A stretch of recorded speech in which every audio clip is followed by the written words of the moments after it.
Ano ang naobserbahan ng mga Kastilang manunulat ng kasaysayan nang sila ay dumating sa Pilipinas?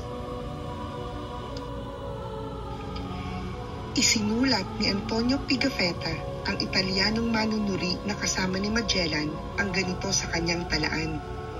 Ang mga naninirahan, mga Pilipino, ay sumagot na wala silang ibang paraan ng pagsamba kundi ang pagtaas ng kanilang mga kamay na nakakuyong at sila ay nakatingala sa langit at kanilang tinatawag ang kanilang Panginoon na Aba.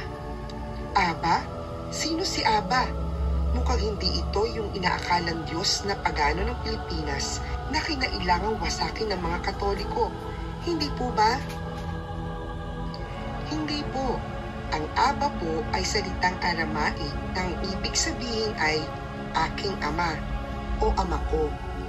Hindi lamang ama na inyo na sigurong narinig, ngunit iyon ay mas kaibig-ibig na ama ko na siyang binanggit ni Jesus sa hardin ng Getsemani.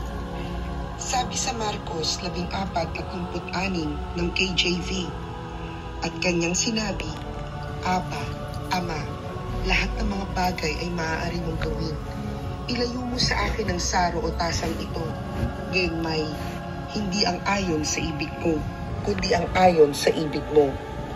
Paano natuto ang mga Pilipinong magsalita ng Espanyol at sambahin ang kanilang Panginoon sa wikang Kastila bago dumating ang mga Kastila sa bansa? Sagot, hindi kailanman nila ito ginawa.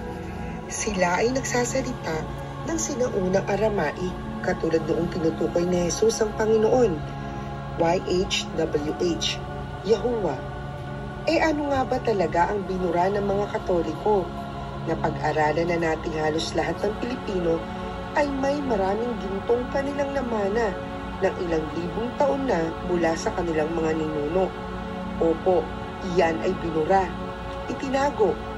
Ating napag-alamang ang mga Pilipino ay nagkaroon ng pantay o isang level na gobyerno na kung saan ang mga barangay ang siyang pinakamataas na otoridad, katulad sa kultura nila Noe, Adan, Abraham at Moises.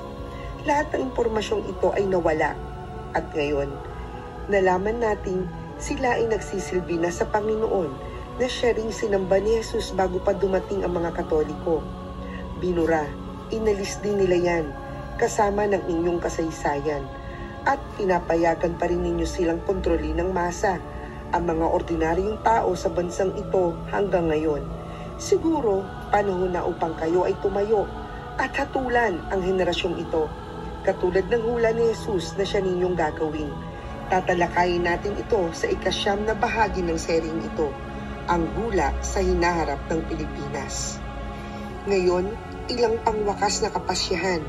Ayon sa aming pananaliksik, naniniwala kaming maaari naming maituro ang pangkahalatang lugar ng Ophir, Sheba at Tarsis sa loob ng Kapuluang Pilipinas. Ngunit alalahanin po natin na kahit na ang buong bansa ay natutukoy na Pilipinas ngayon at nakilala bilang Imperyo ng Luzon at iba pang pangalan sa nakaraan, naniniwala kaming ang buong bansa ay ang lupain ng Ophir, kahit ang Ophir mismo ay tumutukoy sa isang rehiyon lamang sa loob nito. Ito po ay isang palagay ayon sa ebidensyang aming napagtugma-tugma.